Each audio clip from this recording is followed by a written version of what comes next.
ಏನು ವಿಷಯ ಸರ್?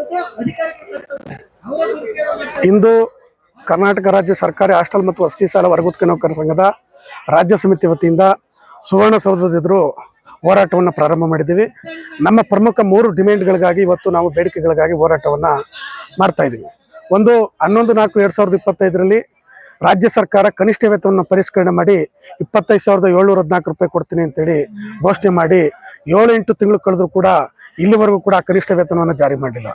ಎರಡನೇದು, ವಿಶ್ವಸಂಸ್ಥೆ ಹೇಳ್ತದೆ ಒಂದು ಕುಟುಂಬ ಜೀವನ ಮಾಡಲಿಕ್ಕೆ ಕನಿಷ್ಠ ವೇತನ 36,000 ಕೊಡಬೇಕು ಅಂತೇಳಿ.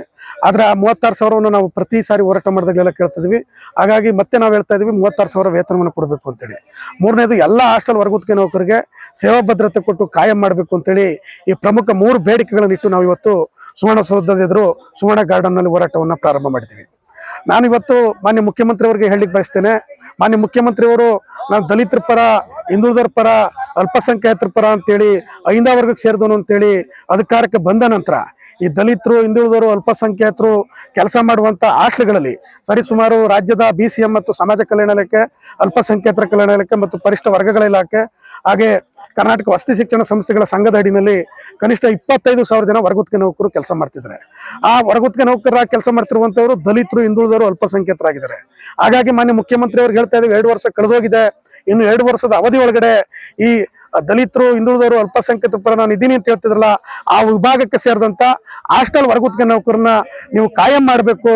ಒಂದ್ ವೇಳೆ ಕಾಯಂ ಮಾಡಿಲ್ಲ ಅಂದ್ರೆ ಮುಂದೆ ಬರುವಂತ 2028 ಚುನಾವಣೆಯಲ್ಲಿ ನಿರ್ಣಾಯಕ ಪಾತ್ರವನ್ನ ಹಾಸ್ಟೆಲ್ ವರ್ಗೋತ್ಕ ನೌಕರು ಕುಟುಂಬದವರು ವಹಿಸಬೇಕಾಗತ್ತೆ ಅಂತೇಳಿ ತಮ್ಮ ಮಾಧ್ಯಮದ ಮೂಲಕ ರಾಜ್ಯ ಸರ್ಕಾರಕ್ಕೆ ಎಚ್ಚರಿಕೆಯನ್ನು ಕೊಟ್ಟಿದ್ದು ಬಯಸ್ತೇನೆ. KN ಮೇಗೌಡ, ರಾಜ್ಯ ಪ್ರಧಾನ ಕಾರ್ಯದರ್ಶಿ, ಕರ್ನಾಟಕ ರಾಜ್ಯ ಸರ್ಕಾರಿ ಹಾಸ್ಟೆಲ್ ಮತ್ತು ವಸತಿ ಶಾಲಾ ವರ್ಗೋತ್ಕ ನೌಕರ ಸಂಘ. ಸರ್, ಇಲ್ಲಿ ಸರಿಸುಮಾರು ಒಂದು 18 ಜಿಲ್ಲೆಯಿಂದ ಬಂದಿದೆ ಸರ್.